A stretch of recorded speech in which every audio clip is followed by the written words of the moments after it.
नमस्कार साथियों, स्वागत है आप सभी का अंकित इंस्पायर्स इंडिया पर। मैं हूं अंकित अवस्थी। आप में से बहुत सारे साथियों ने अब तक स्ट्रेट ऑफ हॉर्मुज उस पर खूब ज्ञान अर्जित कर लिया है। दुनिया भर की जानकारी अब आपको है। कौन किसका नियंत्रण कर रहा है, किस तरह से इसका प्रभाव पड़ रहा है, कैसे खाड़ी देशों के लिए संकट बन गया है, भारत जैसे देश के लिए तेल के लिए संकट उत्पन्न हो गया है, फर्टिलाइजर संकट, क्राइसिस, एलपीजी संकट, तमाम चीजें केवल एक स्टेट से अब आपको समझ में आ चुकी है। स्टेट ऑफ हॉर्मुज पर अभी जो कलेश चल रहा है वो चल ही रहा है, मतलब कि अब सारे देश प्रभावित हैं।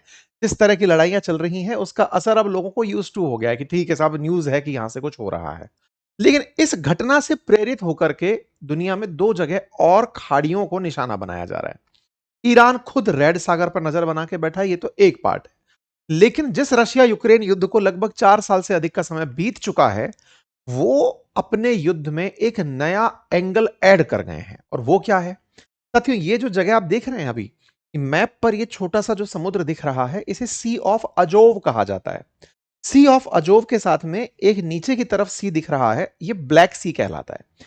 ब्लैक सी और सी ऑफ अजोव को जोड़ते हुए बीच में ये 3 से लेकर 7 किलोमीटर लंबा जो जल आपको दिखाई दे रहा है, चौड़ा जो आपको जल दिखाई दे रहा है, ये कर्च स्ट्रेट के नाम से जानी जाती है। स्ट्रेट जैसे स्ट्रेट ऑफ हॉर्मुज है, वैसे ही स्ट्रेट ऑफ कर्च के नाम से इसे जाना जाता है।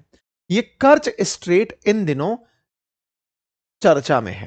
क्यों चर्चा में है, कारण बताऊंगा। इसको थोड़ा सा और पहचान लो कहां है ये, ताकि आपको ये समझ में आए। ये जो एरिया आप देख रहे हैं, ये क्रीमिया है। ये वही क्रीमिया है जिस पर रूस ने वर्ष 2014 में कब्जा कर लिया था। 2014 से रूस का इसके ऊपर कब्जा है। ये एरिया कौन सा है? तो ये पूरा पूरा रशिया है। ये पानी पूरा अब रशिया ही कमांड कंट्रोल करता है। इस तरफ पूरा पूरा क्षेत्र रूस के कब्जे में आ चुका है। पहले ये यूक्रेन वाला क्षेत्र हुआ करता था, इधर की तरफ रूस हुआ करता था। लेकिन अब पूरा सी ऑफ अजोव पुतिन के अनुसार सी ऑफ रशिया है। ये पूरा समुंदर अब रूस का है। 2014 से इन्होंने पहले क्रीमिया को कब्जा किया। उसके बाद में जब आने वाले सालों में जब इन्होंने कब्जे बाकी जगह पर किए, खरसान प्रोविंस वगैरह में, तब ये पूरा पूरा क्षेत्र अब इनके पास में है। अब दिक्कत क्या है? ये जो जगह आपको छोटी सी दिख रही है ना, इसका महत्व आपको मैं लार्जर पिक्चर पे जब समझाऊंगा, तब आपको समझ में आएगा कि ये सी ऑफ अजोव असल में यूक्रेन और रशिया के बीच में तो है, लेकिन रूस ने इस पूरे पर कब्जा अब तक बनाकर रखा था। इसी कब्जे को अब यूक्रेन ने चैलेंज कर दिया है। चैलेंज कर दिया ऐसे मतलब उसने पूरे समुद्र में हमले नहीं किए, उसने स्ट्रेट ऑफ कर्च पर हमले किए हैं। बीते 9 दिनों में 116 जहाजों को निशाना बनाया है। रशिया की तरफ से खबरें बाहर आती नहीं, लेकिन बाजार बिगड़ चुका है। यह कितनी खास जगह है? आप कहेंगे रूस तो इतना बड़ा क्षेत्र रखता है, उसके लिए सी ऑफ अजोव कैसे मायने रखेगा? पूरे रूस का 25% ट्रेड केवल इतने से समुद्र से होकर गुजरता है। 25% ट्रेड। और एक फैक्ट देता हूं, रूस वर्ल्ड को टोटल 25% अनाज पूर्ति करता है। यानी दुनिया को खाद्यान्न अगर चाहिए, गेहूं अगर चाहिए, तो उसमें मेजर कंट्रीब्यूटर रूस है। और उसके बाद में यूक्रेन, जो कि यूरोप के लिए अनाज का कटोरा है, उसके लिए भी यह समुद्र बहुत जरूरी है। अर्थात दुनिया भर के अनाज का सप्लाई कहीं ना कहीं इस जगह पर टिका होता है। अब इस जगह को क्या हुआ है? इस जगह को ही निशाना बनाना शुरू कर दिया है। मतलब ये एक तरह से वो जगह बन गई जहां से रूस का 25% ट्रेड बाधित कर दिया। ऑलरेडी ऐसी स्थितियां बनी हुई थी जब ये रिफाइनरीज को हिट कर रहे थे। अब इन्होंने ट्रेड रूट को हिट कर दिया। इसीलिए इंटरनेशनल मीडिया ने इसे हॉर्मुज जैसा संकट नाम दिया है। किसके लिए? क्या केवल रूस प्रभावित होगा? नहीं। अनाज असल में जो भी देश मंगाते हैं, रूस अनाज सप्लाई कर रहा है, यूक्रेन अनाज सप्लाई कर रहा है। अगर अनाज सप्लाई बाधित हुई तो पूरी दुनिया में अनाज महंगा हो जाएगा, खाद्यान्न संकट आएगा। इसीलिए यह बड़ी हेडलाइन बन जाती है। स्टेट ऑफ हॉर्मुज क्राइसिस बिल्कुल वैसा की वैसा ही क्राइसिस बन गया है। क्या रूस चुप बैठा? नहीं, इन्होंने भी बदले लेने के लिए रूस के ओडेसा नामक एक पोर्ट पर हमला किया है। उस हमले से वहां से ट्रांसपोर्टेशन बाधित हो गया। इसके अलावा आज एक और जानकारी पर जिक्र करेंगे, और वो ये कि जेलेंस्की ने हाल ही में अपने डिफेंस मिनिस्टर को हटा दिया है। मात्र 35 वर्षीय डिफेंस मिनिस्टर, लेकिन उनके हटाते ही सड़कों पर जनता उतर आई। उनका मानना था कि डिफेंस मिनिस्टर ही आज के दौर में यूक्रेन को बढ़त दिला रहे थे। लगातार ड्रोन जो हमले कर रहे थे वो उन्हीं का ब्रेन चाइल्ड था। यूक्रेन में इस समय उनकी गजब फैन फॉलोइंग है। जेलेंस्की उनसे जलते जलते हैं, चिढ़ते हैं कि कहीं ये फेस पसंदीदा फेस ना बन जाए, बोले उसको हटा दिया गया। इन सारी विषयों पर डिटेल से आज चर्चा करते हैं। उसके अलावा एक जरूरी जानकारी बता दें, परसों यानी रविवार के दिन सुबह 11 बजे एक लाइव फ्री वेबिनार रखी है, जिसमें हम दुनिया भर की जो तमाम बड़ी हस्तियां हैं, जिनकी पर्सनैलिटी बड़ी ही आकर्षक है, जिनके व्यक्तित्व को लोग सुनना देखना पसंद करते हैं, उनके पर्सनैलिटी ट्रेट्स को डिकोड करेंगे इस रविवार सुबह 11 बजे। इसको ज्वाइन करने के लिए लिंक कमेंट बॉक्स में पिन किया हुआ है, आप वहां से उसे ज्वाइन कर सकते हैं। ये फ्री वेबिनार है। इसका प्रायोजन हो क्यों रहा है? क्योंकि अल्टीमेटली जो हमने पर्सनालिटी डेवलपमेंट पर मॉड्यूल निकाला था, उस मॉड्यूल में से ही आपको कुछ ऐसे विशेष पॉइंट निकालकर इन लोगों को डिकोड करना बताएंगे कि असल में ये कैसे काम करते हैं, कैसे इनकी व्यक्तित्व को इतना आकर्षक माना जाता है। चलिए शुरू करते हैं।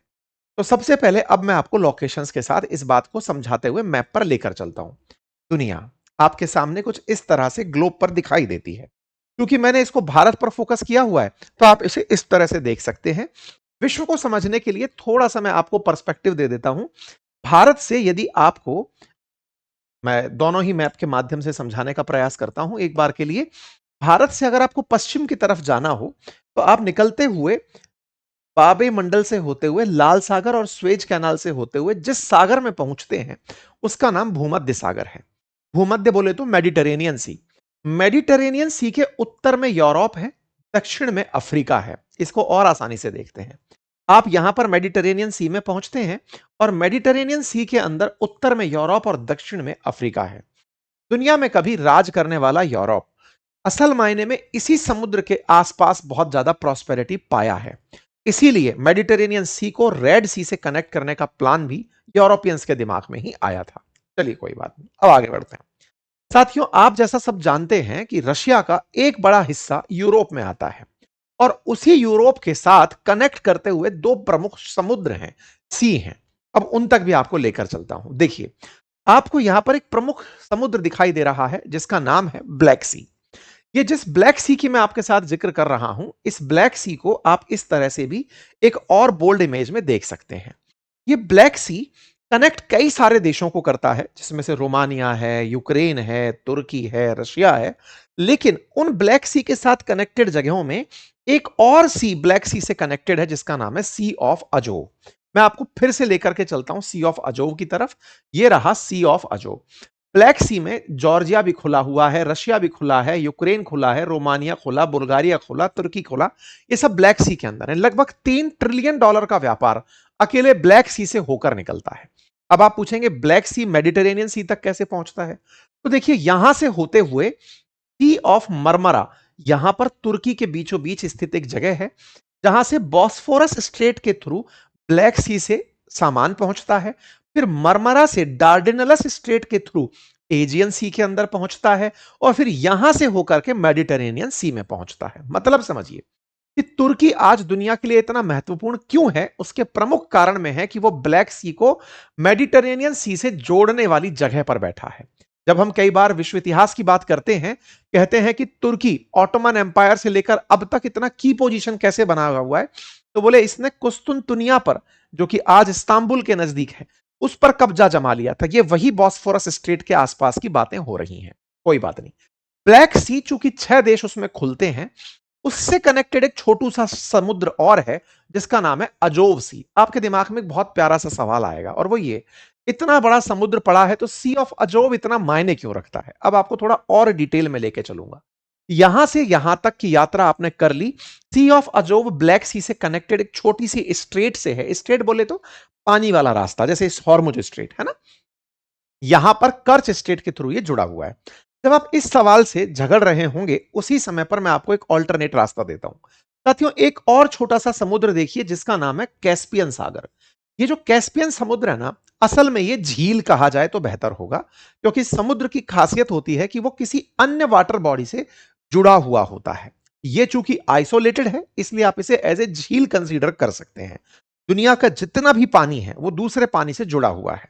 हिंद महासागर को देख लें, चाइना सागर को देख लें, आप अटलांटिक सी, कोई सा भी सी उठाकर देखें, दुनिया का सारा पानी आपस में जुड़ा हुआ है। लेकिन कैस्पियन सागर में नाम भले ही सागर है, लेकिन किसी और जगह से ये जुड़ा हुआ नहीं है, लैंडलॉक समुद्र है ये।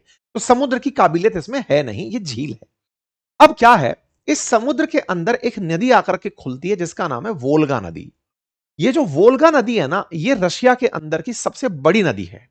यहां पर जब ये समुद्र में आकर के खुलती है, और इसी समय पर अजोव सी के अंदर रूस की एक और नदी आकर खुलती है जिसका नाम है डॉन नदी। दो नदियां खास हैं। अजोव में आकर खुलती है डॉन, और वोल्गा खुलती है कैस्पियन सागर में आकर के। रूसियों ने देश की आजादी के, मतलब वर्ल्ड वॉर की सेकंड वर्ल्ड वॉर के तुरंत बाद, जो युद्ध के अंदर बंधक बनाए हुए लोग थे, जो जर्मन्स थे, जिनको पनिशमेंट देना चाहते थे, उनसे काम करवा करवा के इन दोनों नदियों को आपस में जुड़वा दिया, वोल्गा रिवर को और डॉन रिवर को, और जुड़वा करके 101 किलोमीटर लंबी एक कैनाल बनवा ली।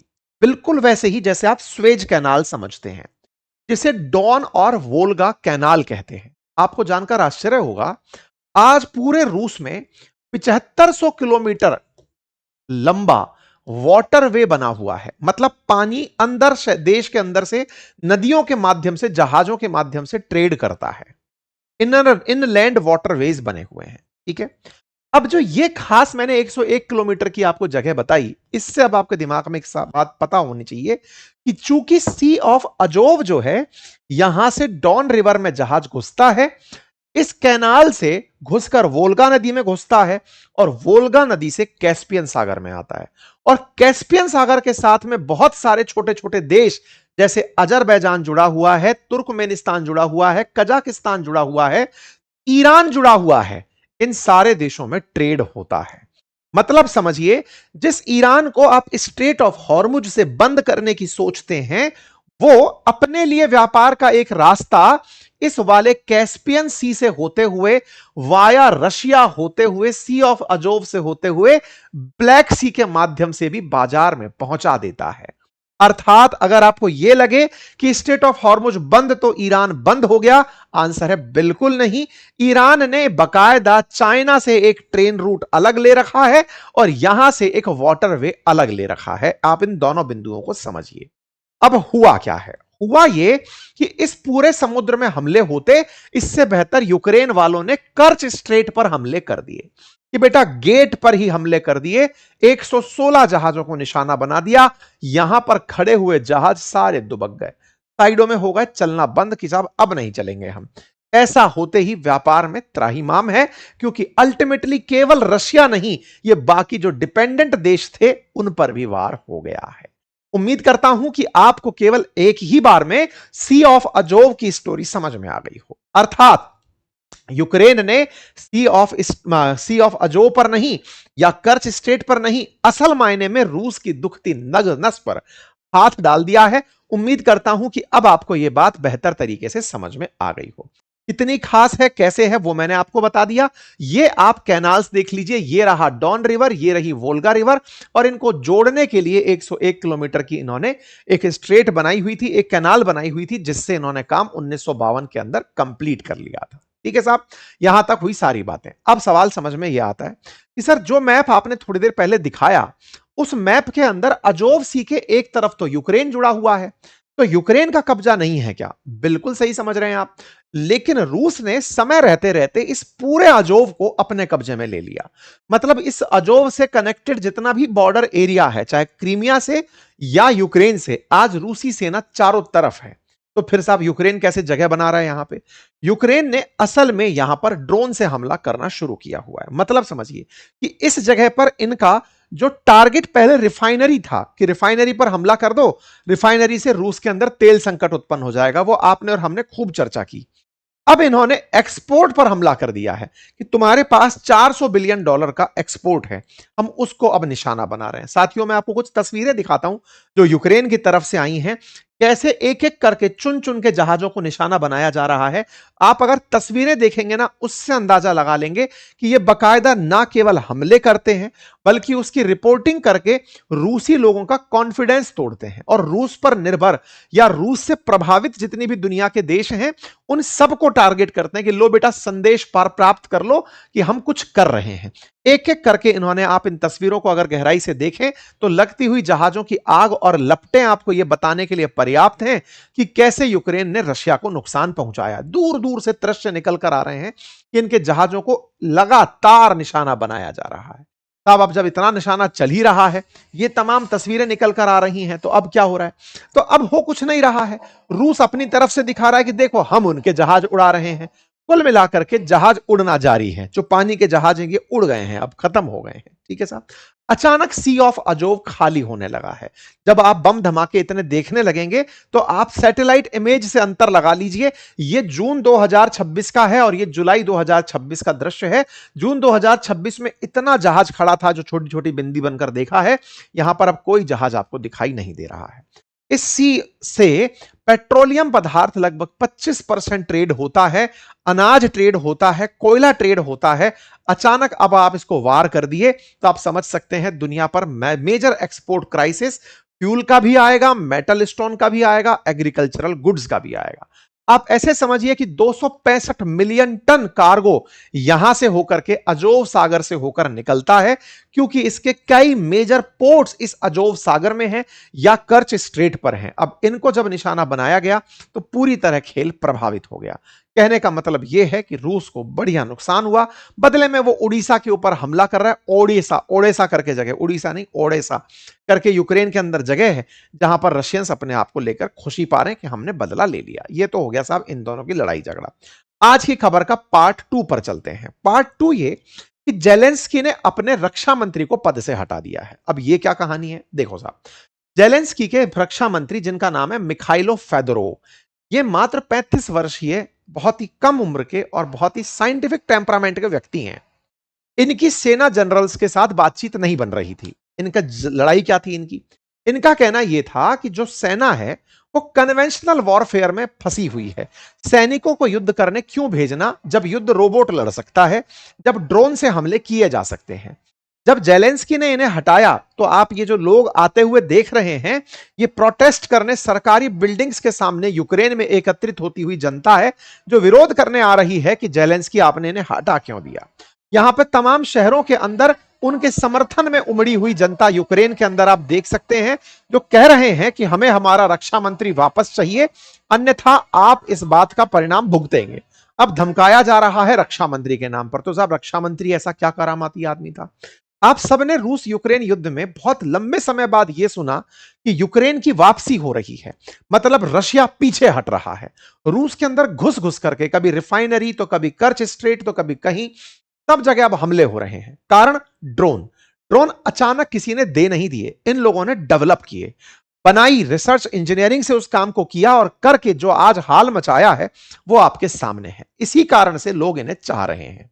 लेकिन सेना के अधिकारियों के साथ चलती मनमुटाव के चलते जेलेंस्की ने इन्हें हटाना प्रेफर किया, क्योंकि ये सेना के अधिकारियों को सीधा बोलते थे कि आप जाकर के फ्रंट लाइन पर लड़ने जा रहे हैं, उससे कुछ नहीं मिल रहा है। इनकी ये जो लड़ाई थी जेलेंस्की के लिए ये भारी हो गई। साथियों, जब भी डिफेंस की बात होती है ना, हम राष्ट्र प्रेम के अंदर, देशभक्ति के अंदर कभी सेना के खिलाफ कुछ भी नहीं बोलते और कुछ भी नहीं सुनते। लेकिन ये जो व्यक्ति है ना, ये सेना के अंदर जो रक्षा खरीद होती है उसको लेकर बड़ा सेंसिटिव था। जब भी सेना, क्योंकि सेना को क्या चाहिए, जैसे राजनेता को राज चाहिए, ऐसे सेना को वॉर चाहिए। वॉर चाहिए से मतलब है क्योंकि सेना का महत्व और सेना का रेस्पेक्ट और सेना का एस्टेब्लिशमेंट तभी अपने आप को सबसे ज्यादा सक्रिय रखता है। अन्यथा सेना पूरे टाइम तैयारी करती है, यहां युद्ध हो गया तो ऐसे जाएंगे, ये युद्ध अभ्यास करेंगे, युद्ध में वो युद्ध में ही रहती है, वही सेना है।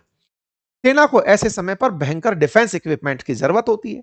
दुनिया भर से प्राप्त जितनी भी सहायता है यूक्रेन को, वो सेना के लिए सीधी सीधी पहुंचाई जाती है। इसमें बहुत सारा करप्शन हो रहा है।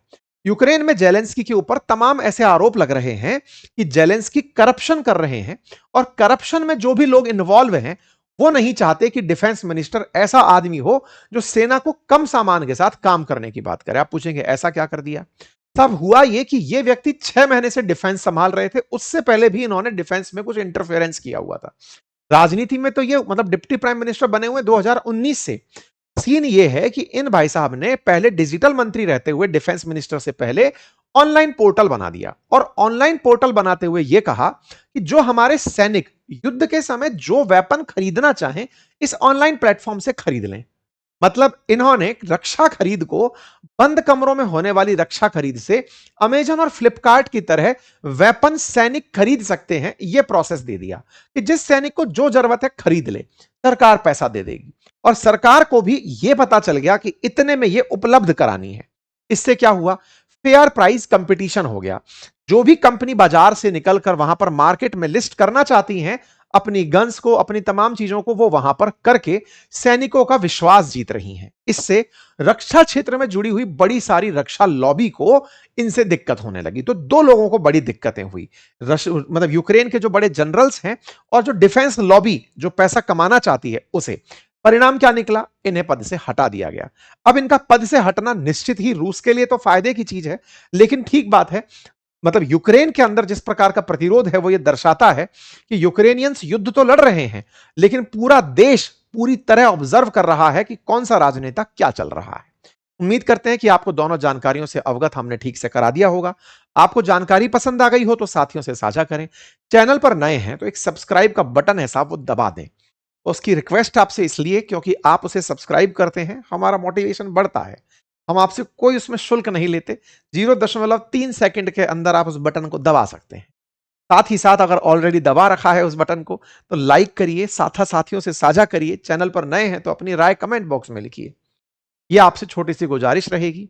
फिलहाल के लिए इतना ही। बाकी इस रविवार वेबिनार के लिए अगर आप जुड़ना चाहते हैं तो हमने इस वीडियो के कमेंट बॉक्स के अंदर एक गूगल फॉर्म भरा हुआ है, आप उसे जाकर ज्वाइन करिए और आपको वहां से क्लास का लिंक मिल जाएगा जिसमें हम दुनिया की तमाम बड़ी पर्सनैलिटीज जो हैं उनकी पर्सनैलिटी को डिकोड करेंगे। धन्यवाद।